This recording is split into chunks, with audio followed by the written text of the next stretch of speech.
जय हिंद गाइस। चलो अब हम लेक्चर में आगे बढ़ते। अभी तक हमारे फिजिक्स के रिलेटेड के बेसिक कॉन्सेप्ट हुए थे। अब इम्पोर्टेंट चीज़ आपको एक बताना चाहता हूँ। आज का जो अपना टॉपिक है वो बहुत इम्पोर्टेंट टॉपिक है, क्योंकि इसके आगे सब इसके रिलेटेड डिस्कशन रहेगा। अब एक सपोज आपको मैं एक बल्ब दे दूँ और बोलूँ कि ये बल्ब में से हमारे को इलेक्ट्रिसिटी पास करनी है, तो बल्ब को आपको लाइट करना है। तो बेसिक चीज़ ऐसी, सपोज आपके पास में ऐसा बल्ब अगर मैं दे दूँ और मैं बोलूँ कि इसको आपको लाइट करवाना है, ठीक है, मतलब इसको चालू करना है आपको, तो इम्पोर्टेंट चीज़ क्या लगेंगी? बल्ब को चालू करने के लिए इसमें से करंट पास करवाना होगा। अब इसमें से करंट पास करवाने के लिए ऑब्वियसली आपको वोल्टेज सप्लाई करना पड़ेगा। तो बेसिक चीज क्या रहेंगी, इसको हमारे को कनेक्ट करने के लिए लगेंगे वायर्स। क्या लगेंगे हमारे को इसको कनेक्ट करने के लिए? वायर लगेंगे। अब वायर लगेंगे हमारे पास में, तो हम वायर को किससे कनेक्ट करेंगे? एक बैटरी से कनेक्ट कर देंगे। किससे कनेक्ट कर देंगे? एक बैटरी या फिर एक सेल से। अब ये सेल जो करेगा ये पोटेंशियल अप्लाई करेगा। क्या करेगा? पोटेंशियल अप्लाई करेगा। पोटेंशियल अप्लाई करने के बाद में क्या होगा? ये बल्ब को पोटेंशियल मिलेगा थ्रू दिस वायर्स। ये वायर्स ऑब्वियसली कंडक्टर्स है और फिर ये बल्ब चालू हो जाएगा। तो ये सेटअप में आपको ये बोल सकता है कि ये चीज चालू होगी या नहीं, ठीक है। इसको देखते से हम ऐसा बोलेंगे कि ये चीज चालू हो जाएगी। क्यों? पोटेंशियल लगा दिए। पोटेंशियल लगा दिए तो क्या हो जाएगा? ऑब्वियसली बल्ब चालू हो जाएगा। ऐसा डायरेक्ट नहीं बोल सकते। क्यों? मैंने क्या किया, पोटेंशियल अप्लाई किया और वायर कनेक्ट कर दिया, बट मैं इसमें एक चीज और ही कनेक्ट करूंगा जिसको हम बोलेंगे स्विच। इसको क्या बोलेंगे हम? स्विच। आपके घर में जितने भी इलेक्ट्रिकल अप्लायंसेस है, ठीक है, जैसे ट्यूबलाइट, आपको अगर ट्यूबलाइट चालू करनी हो तो ट्यूबलाइट को ऑब्वियसली एक वायर जुड़े हुआ रहता, उसको एक एक्सटर्नल पोटेंशियल सप्लाई रहता जो हमारे मीटर के थ्रू पोटेंशियल सप्लाई होता। बट एक चीज आपको याद रखनी होगी, ट्यूबलाइट को चालू करने के लिए सिर्फ वायर और पोटेंशियल का सोर्स लगता है, एक स्विच भी लगता। स्विच, तो जब वो स्विच चालू होगा, जब आप वो स्विच का बटन चालू करेंगे तब क्या होगा? आपका पोटेंशियल पास होगा थ्रू वायर्स और कहाँ तक पहुंचेगा? It is going to reach tube light और फिर उसके बाद में ट्यूबलाइट चालू हो जाएगी। तो मेन चीज ऐसी कि जब भी आपके पास में कोई पोटेंशियल का सोर्स है, उसको हम डायरेक्टली कनेक्ट नहीं करते। किससे? इलेक्ट्रिक अप्लायंस है, उसको कनेक्ट किया जाता है वाया स्विच। हमारे को स्विच भी लगता। अब क्या होगा, जैसे अपने स्विच चालू करे तो पोटेंशियल क्या होगा? पोटेंशियल इसको डिलीवर होगा और पोटेंशियल अगर डिलीवर हो तो करंट पूरा इसमें से पास होगा। तो बेसिकली करंट जब भी पास होता तो करंट पास होने के लिए दो चीज इंपॉर्टेंट है। एक, पहला आपको पोटेंशियल डिफरेंस अप्लाई करना पड़ता। First, you need to maintain the potential difference. Second, कि आपका जो पाथ है या जो रास्ता है जिसमें से आप क्या कर रहे, यू आर प्रोवाइडिंग पोटेंशियल, वो पूरा कंप्लीट होना चाहिए। अब इंपॉर्टेंट चीज हमारे को जो डिस्कस करना है वो है रिलेटेड टू इलेक्ट्रिक सर्किट। अभी इलेक्ट्रिक सर्किट क्या है? What is electric circuit? हमेशा याद रखो, जब भी करंट को आपको फ्लो करवाना है तो करंट को फ्लो करवाने के लिए आपको पोटेंशियल अप्लाई करना पड़ेगा। प्लस एक चीज याद रखना पड़ेगी कि इससे जो करंट आपको फ्लो करवाना रहेगा तो करंट हमेशा क्लोज और कंटिन्यूअस पाथ में फ्लो होता है। करंट का फ्लो होने का तरीका है, करंट कैसे फ्लो होता है? Current flows in close continuous path. Close continuous path. अब इंपॉर्टेंट चीज है, ये क्लोज कंटिन्यूअस पाथ अगर नहीं रहा तो करंट फ्लो नहीं होगा। क्या? नहीं। अब जैसे सपोज ये मेरा स्विच था यहाँ पे, अब मैंने क्या किया, स्विच का बटन चालू ही नहीं किया। अब स्विच का बटन चालू नहीं किया तो क्या होगा कि आपका करंट पूरा फ्लो हो नहीं पाएगा। क्यों? यहाँ पे बीच में गैप आ गया। तो इंपॉर्टेंट चीज ये कि आपका करंट फ्लो कब होता? करंट फ्लो कब होता? जब आपके पास क्लोज कंटिन्यूअस पाथ है। अब ये जो क्लोज कंटिन्यूअस पाथ रहेगा, द क्लोज कंटिन्यूअस पाथ, हम क्या बोलेंगे? The close continuous path through which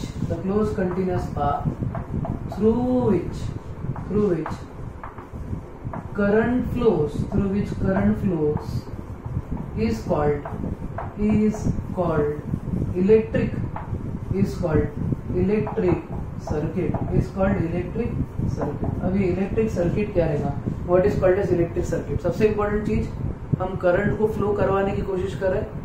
important point हमने ऐसा बोले कि करंट जब आपको फ्लो करवाना रहेगा, whenever you need to flow current through any appliance, तो आपको पोटेंशियल डिफरेंस मेंटेन करना जरूरी है। ये एक पहला पॉइंट था।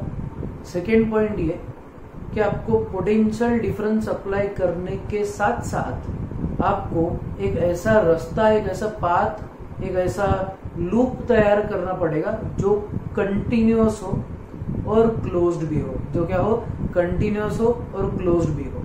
करंट हमेशा क्लोज्ड और कंटिन्यूअस पाथ में ही फ्लो होगा। करंट हमेशा कैसे फ्लो होगा, क्लोज्ड एंड कंटिन्यूअस पाथ में।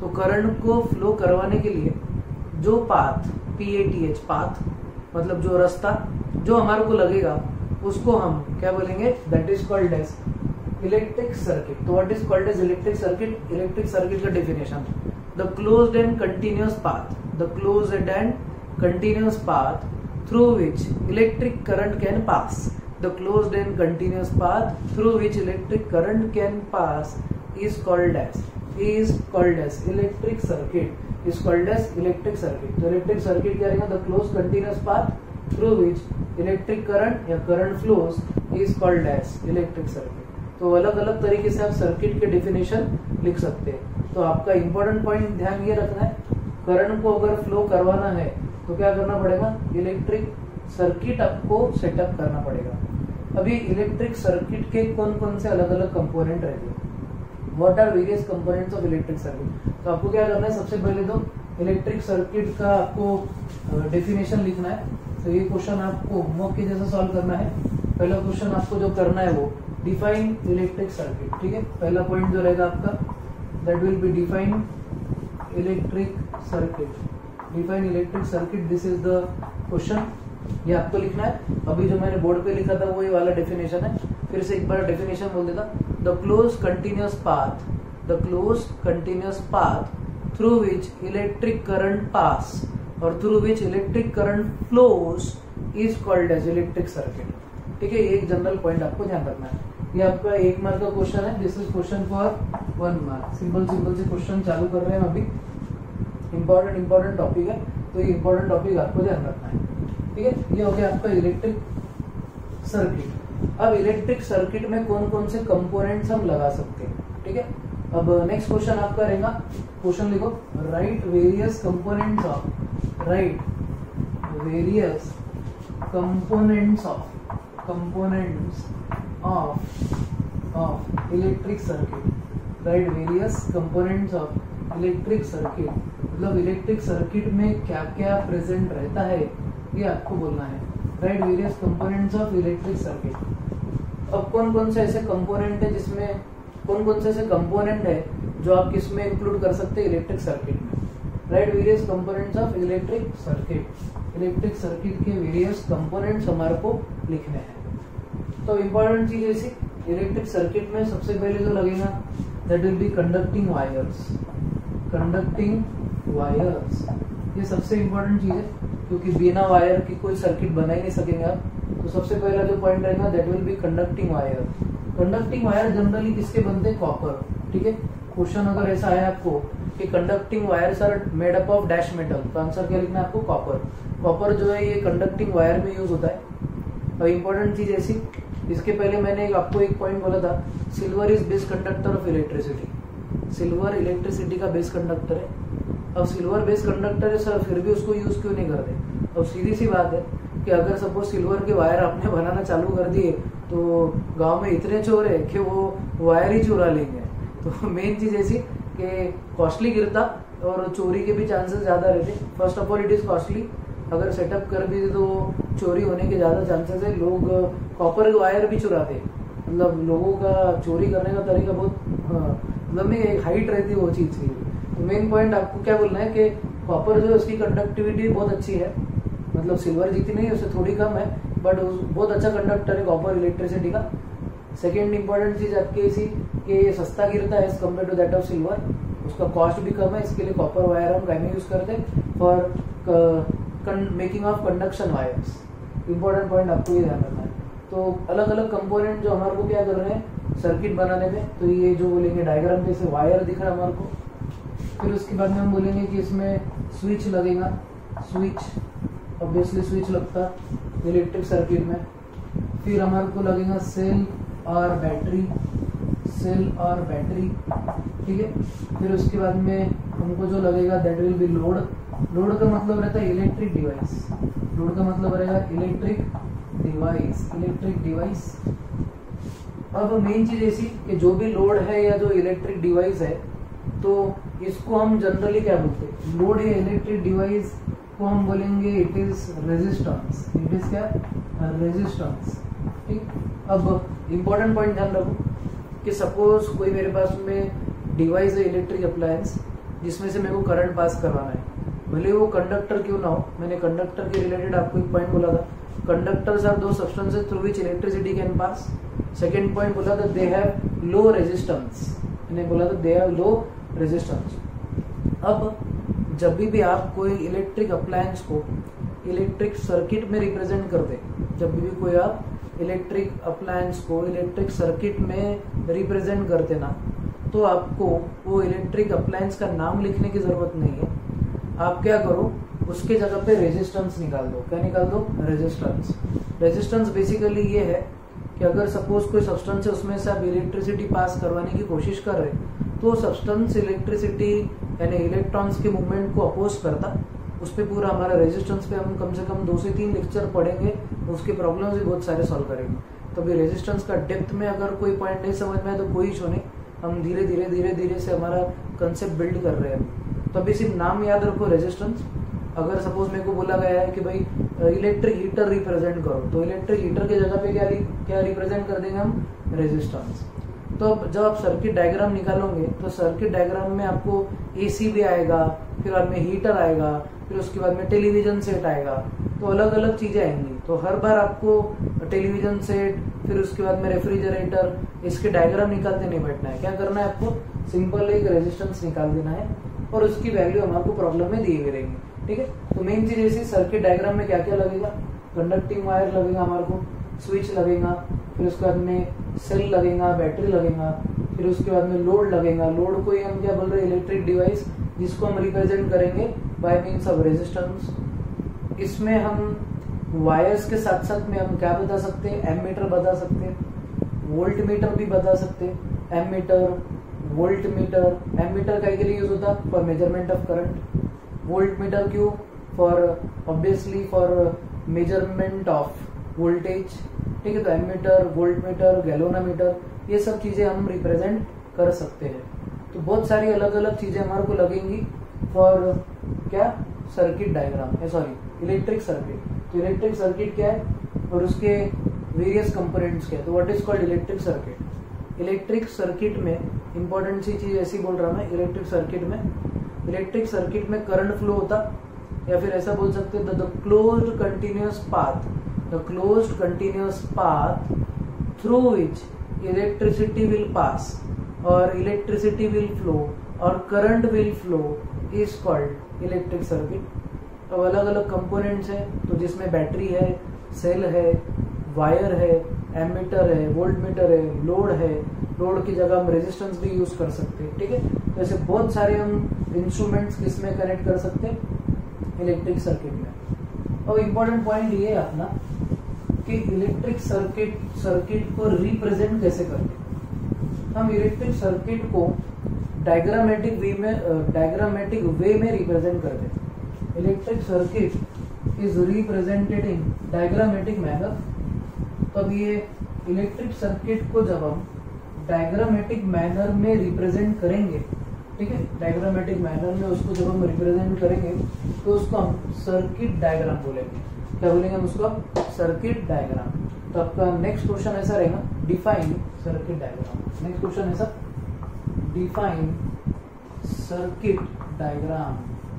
Define circuit diagram.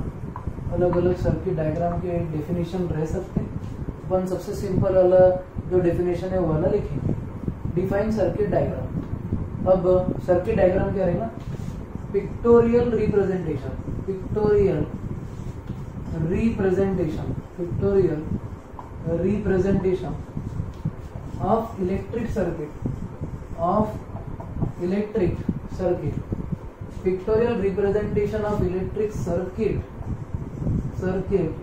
is called as circuit diagram. क्या रहेगा circuit diagram?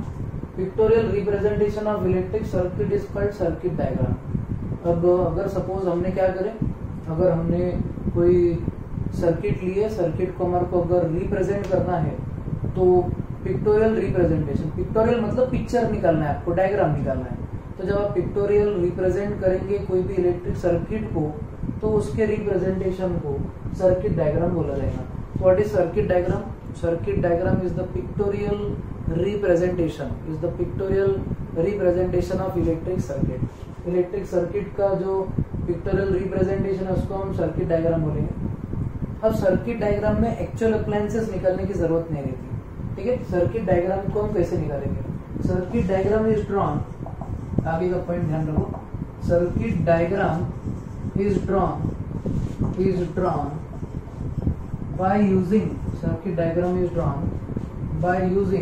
by using symbols of electric appliances. या फिर हम ऐसा बोल सकते हैं कि सर्किट डायग्राम को अगर आपको निकालना है तो उसके हम सिंबल्स यूज कर सकते हैं. We can use symbols. अभी जो सिंबल्स है, सिंबल मतलब जैसे कि अब सपोज हमारे को एक कोई जनरल अगर बोला कि घर का डायग्राम निकालो, तो बच्चे उसका सिंबल निकाल देते, ये उसका घर. तो आर के पॉइंट जो सिंबल मतलब क्या रहेगा? शॉर्टकट मेथड है, पिक्टोरियल रिप्रेजेंटेशन है. तो हम क्या करेंगे, जितने भी अप्लायंसेस है, जितनी भी चीजें है, उसको रिप्रेजेंटेशन के लिए हम उसके सिंबल यूज करेंगे. तो circuit diagram is shown by using symbols for electric appliances. ठीक है, इलेक्ट्रिक अप्लायंसेस के हमारे को क्या यूज करना है? सिंबल्स यूज करना है. ये हर एक सिंबल किसमें आएगा? सर्किट डायग्राम में. वेरियस इलेक्ट्रिक सिंबल्स, इसको हम इलेक्ट्रिक सिंबल्स बोलते हैं. These symbols are called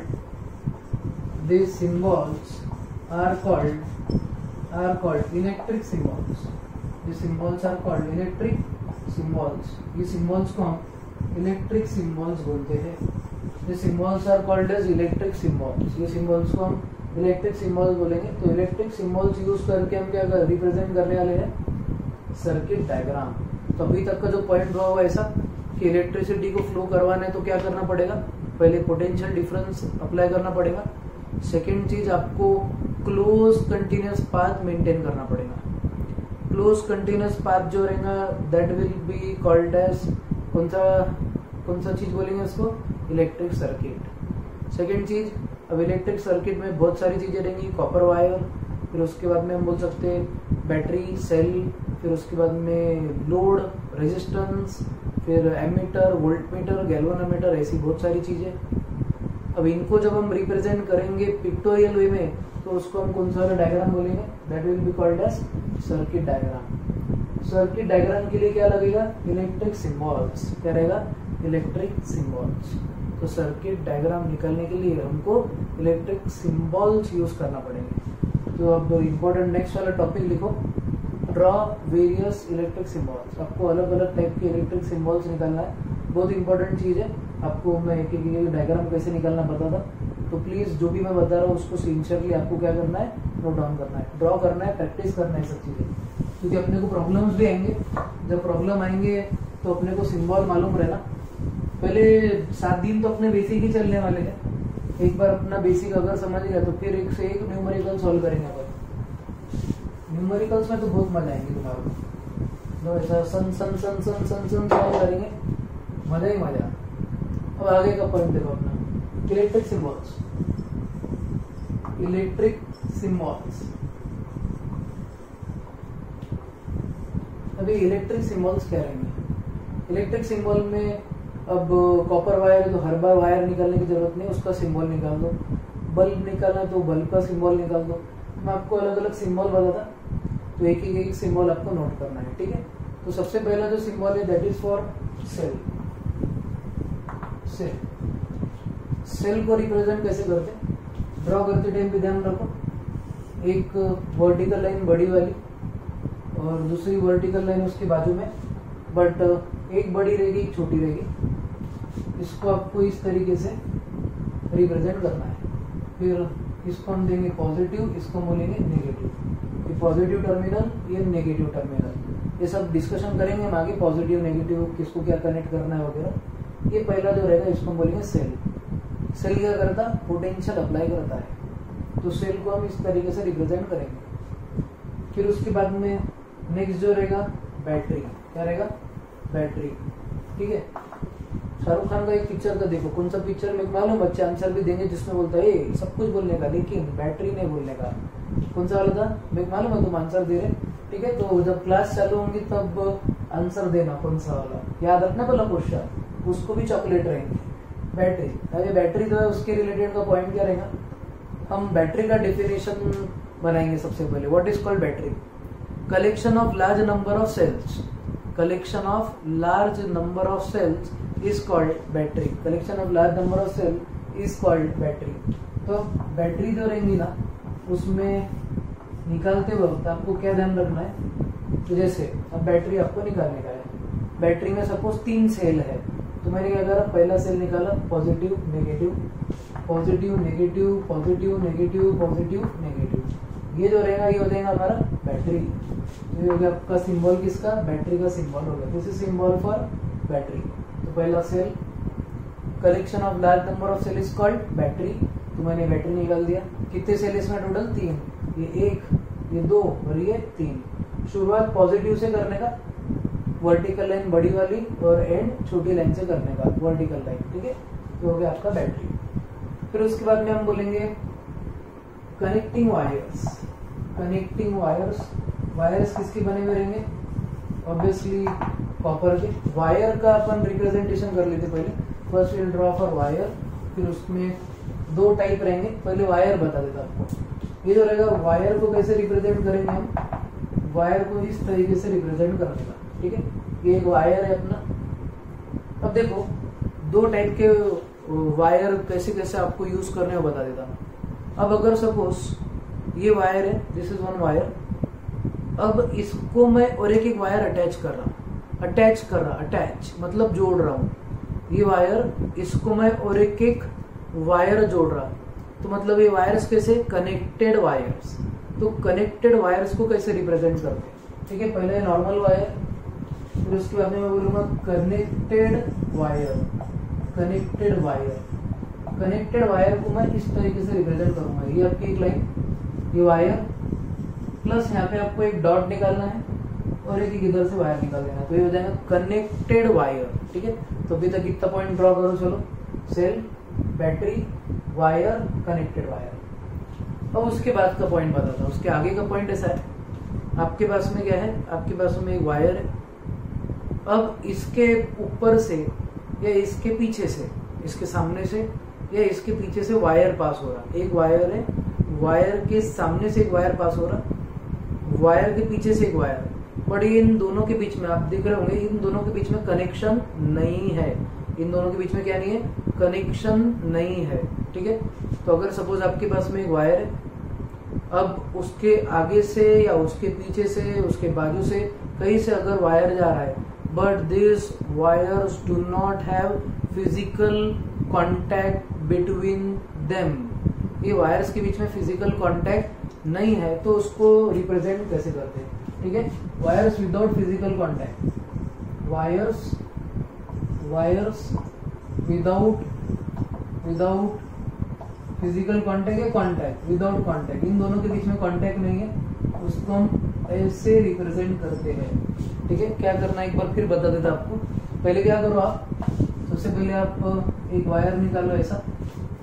ये वायर निकालने के बाद में इधर से ऐसा एक क्रॉसिंग बताओ, मतलब क्या हो रहा, ये वायर आ रहा और इसके ऊपर से चले जा रहा, कोई दोनों के बीच में कांटेक्ट नहीं हो रहा है। Suppose this is a wire, तो ये वायर सामने से जा रहा है, दोनों के बीच का डिफरेंस, ये वायर में ऐसा था, मतलब वायर को कनेक्टेड था। ये वाले केस में ये वायर है, सामने से वायर जा रहा, तो सामने से जब वायर जाएगा तो क्या होगा, आपको इस तरीके से बताना है। अब इंपॉर्टेंट चीज ऐसी कि हमारा आगे का पॉइंट कैसा रहेगा। अब जब आपको करंट पास करवाना है तो करंट पास करवाने के लिए ऑब्वियसली कोई ना कोई इलेक्ट्रिक अप्लायंस लगेगा। अगर सपोज आपको इलेक्ट्रिक अप्लायंस में बल्ब अगर दिया गया है, बल्ब, ठीक है, बल्ब, तो उसको कैसे निकालेंगे? बल्ब निकालने का बहुत सिंपल तरीका है। आप क्या लो, दो ऐसे वर्टिकल लाइन निकालो, फिर क्या करो, ये इधर से लेके ऐसा ऐसा ऐसा करके ये निकालो, ठीक है, मतलब कॉइलिंग करना है, कॉइलिंग, ठीक है। क्या करना है आपको, ये दो वायर लेना है, फिर उसको ऐसा कॉइल करके कनेक्ट करो, फिर उसके बाद में यहाँ पे से इस तरीके से ऊपर से कांच निकाल दो, ऐसा गोल, तो ये हो जाएगा आपका बल्ब। ये किसका सिंबल हो गया? इलेक्ट्रिक बल्ब का सिंबल, एक इंपॉर्टेंट पॉइंट। उसके बाद में सपोज आपको स्विच निकालना है, स्विच, तो अब स्विच के दो कंडीशन रहते हैं। कितने कंडीशन रहते हैं स्विच के? दो। एक रहता कि जब स्विच ओपन है, ओपन, और दूसरा जब स्विच क्लोज्ड है। जब आपका स्विच ओपन कंडीशन में रहेगा तब कोई करंट पास नहीं होता। ऐसा जो कंडीशन है जिसमें आपका स्विच खुला हुआ है, मतलब ओपन है, वायर के बीच में कांटेक्ट नहीं है, तो उसको हम ओपन सर्किट बोलते हैं। क्या बोलते हैं उसको हम? Open circuit. जब आपके पास में स्विच ओपन कंडीशन में है, जब आपके पास में स्विच ओपन कंडीशन में, मतलब इलेक्ट्रिसिटी पास नहीं होगी, तो ऐसे वाले केस को हम ओपन सर्किट बोलते हैं। कौन सा सर्किट? Open circuit. अब ये सर्किट वाला नहीं, ओपन सर्किट रहेगा, ठीक है। अब अगर सपोज आपने स्विच को क्लोज करने के बाद में क्या होगा? इलेक्ट्रिसिटी पास होना चालू हो जाएगी, तो ऐसे वाले को हम क्लोज्ड सर्किट बोलेंगे। कौन सा सर्किट? क्लोज्ड। तो स्विच में दो टाइप रहते हैं, एक रहता ओपन और एक रहता क्लोज कंडीशन। तो अगर सपोज स्विच ओपन है तो इस तरीके से निकाला जाएगा, इन दोनों के बीच में आपको गैप देना है, ठीक है। इस तरीके से आपको कौन सा सर्किट निकाला जाएगा? यानी ओपन स्विच रहेगा, स्विच इन ओपन कंडीशन। अब अगर सपोज आपने स्विच को क्लोज कर दिए, तो क्या होगा? तो आपको इस तरीके से ये अरेंजमेंट बताना है, ये दोनों पॉइंट्स को आपको जोड़ा देना है, तो हो जाएगा स्विच इन क्लोज्ड कंडीशन। तो एक रहेगा ओपन कंडीशन, एक रहेगा close condition. One is open and second is close condition. तो ये सिंपल से सर्किट सिंबल यानी सर्किट डायग्राम निकालने के लिए symbol, electric symbol, cell, battery, wire, connected wire, wires without contact, फिर बल्ब, स्विच, ओपन और क्लोज। अब हो रहे कि आगे का जो पॉइंट है वो ऐसा, जब आप पहले जमाने का पॉइंट अगर देखेंगे, मतलब प्रैक्टिकल लैब जब करेंगे आप फिजिक्स लैब में वगैरह, तो स्विच के जगह पे की यूज होता, की मतलब की जो रहता कि सर्किट को कंप्लीट करने के लिए यूज होता है, ठीक है। तो स्विच के जगह पे बहुत से प्रॉब्लम्स में आपको की यूज करना पड़ेगा। की के भी दो यूज रहेंगे, ये रहेगा ओपन की, ये रहेगा ओपन की, इट इज ऑल्सो स्विच, ये रहेगा ओपन की। अब इसमें आपने अगर ऐसा एक तो चाबी डाल दी है ऐसी, तो ये सर्किट हो जाएगा कंप्लीट, तो हो जाएगा क्लोज की। तो ये की जो रहेगा, की स्विच के जैसा काम करता। इसमें एक्चुअल में एक डिवाइस है जिसमें आपको चाबी डालना पड़ता है, इलेक्ट्रिक कंडक्टर बोलेंगे अपन। तो ये रहेगा ओपन की, दिस इज ओपन की, और ये जो रहेगा क्लोज की। तो हमेशा याद रखो, की जो रहनी चाहिए क्लोज, स्विच भी रहना चाहिए क्लोज, तब जाके इलेक्ट्रिक करंट पास होगा। तो इलेक्ट्रिक करंट पास कब होता है? जब आपका स्विच क्लोज्ड फॉर्म में रहे, या फिर की भी कौन से फॉर्म में रहे? क्लोज्ड फॉर्म में। इतना इंपॉर्टेंट पॉइंट आपको याद रखना है। अब बेसिकली सपोज आपको बल्ब के अलावा हीटर, गीजर या फिर एसी ऐसा अगर दिया हुआ है, तो हर बार उनके डायग्राम निकालते नहीं बैठना है आपको उसके जगह रेजिस्टेंस निकालना है। क्या निकालना है? रेजिस्टेंस। तो रेजिस्टेंस का डायग्राम कैसे होता है? How to draw diagram for resistance? Resistance का डायग्राम आपको ऐसे निकालना पड़ेगा। तो ये जो रहेगा, this is diagram for resistance. ये जिगजैग तरीके से आपको क्या निकालना है? वायर निकालना है। तो ये जिगजैग वायर जो रहेगा, इसको हम बोलेंगे रेजिस्टेंस। क्या बोलेंगे इसको हम? रेजिस्टेंस। तो पहला पॉइंट आपका ये पहले चार थे, फिर उसके बाद में ये कॉन्टैक्ट, फिर बल्ब, स्विच दोनों कंडीशन में ओपन और क्लोज, फिर उसके बाद आया की, ओपन और क्लोज, फिर उसके बाद में आया रेजिस्टेंस। अब क्या होता, बहुत से प्रैक्टिकल एप्लीकेशन में बहुत बार ऐसा होता कि आप सर्किट का रेजिस्टेंस चेंज कर सकते हैं। क्या कर सकते हैं? रेजिस्टेंस चेंज कर सकते हैं। एक ऐसा डिवाइस जिसपे बहुत सारे कॉपर वायर की कॉइलिंग रहते और ये कॉपर के वायर को यानी कॉइलिंग को उस पे हम उसकी वैल्यू पर्टिकुलर रेजिस्टेंस की बदल सकते हैं।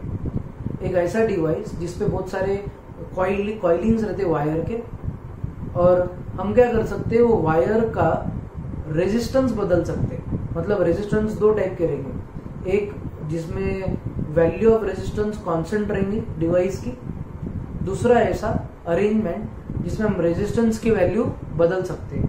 तो एक ऐसा सेटअप या एक ऐसा डिवाइस जिसमें हम रेजिस्टेंस की वैल्यू बदल सकते हैं उसको हम रेओस्टैट बोलते हैं। कौन सा स्टैट? रेओस्टैट।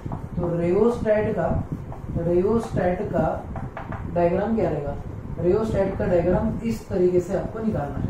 तो ये आपको वायर निकालना है प्लस इधर एक ऐसा नॉब निकालना है, मतलब कि आपका रेजिस्टेंस बदल सकता है।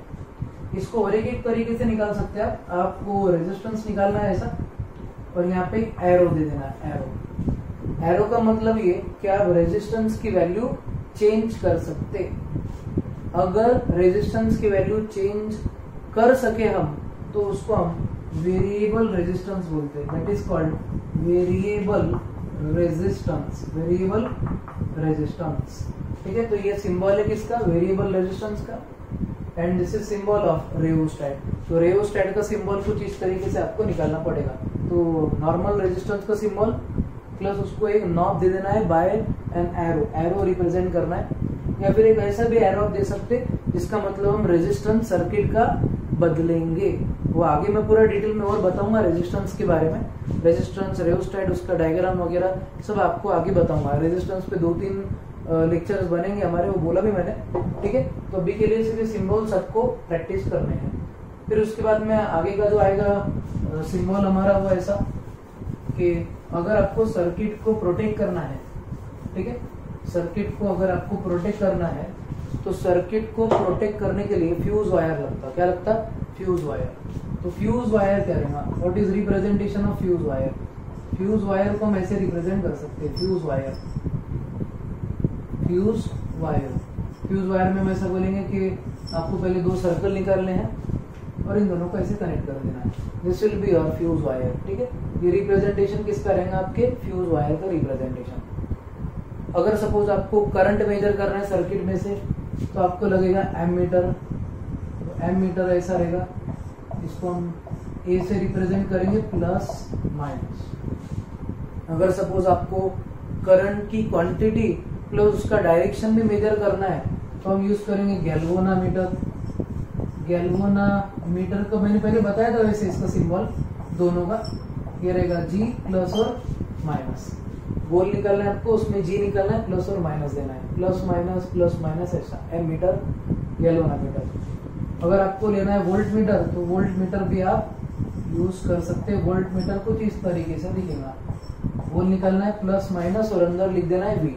तो ये किसका रिप्रेजेंटेशन रहेगा? वोल्ट मीटर का। तो आज का इतना सिंपल सा पॉइंट है, बहुत सारी चीजें सीखेंगे हम। ये भी बेसिक इंट्रोडक्शन पॉइंट शुरू है हमारा। तो आज में हमने क्या क्या सीखे आज के पार्ट में? सबसे पहला हमने जो पॉइंट सीखे वो कौन सा था? That was related to electric circuit, close continuous path वाला। फिर उसके बाद में इलेक्ट्रिक सर्किट के इसेंशियल कंपोनेंट्स। फिर इसेंशियल कंपोनेंट समझने के बाद में हमने क्या सीखे? सर्किट डायग्राम के बाद में हमने उसके सिंबल्स वगैरह सीखे। तो इतना पूरा पॉइंट आपको प्रैक्टिस करके रखना है, फिर हम इसके आगे इसकी प्रॉब्लम्स वगैरह लेंगे। ठीक है, अभी इंट्रोडक्शन पॉइंट चालू है, इसके प्रॉब्लम्स में बहुत सारी चीजें आपको समझ में आएंगी। तो आपको ये सिंबल्स पहले आना, तो फिर मैं इसके प्रॉब्लम्स लूंगा नेक्स्ट वाले लेक्चर में। ठीक है, स्टे होम, स्टे सेफ, जय हिंद।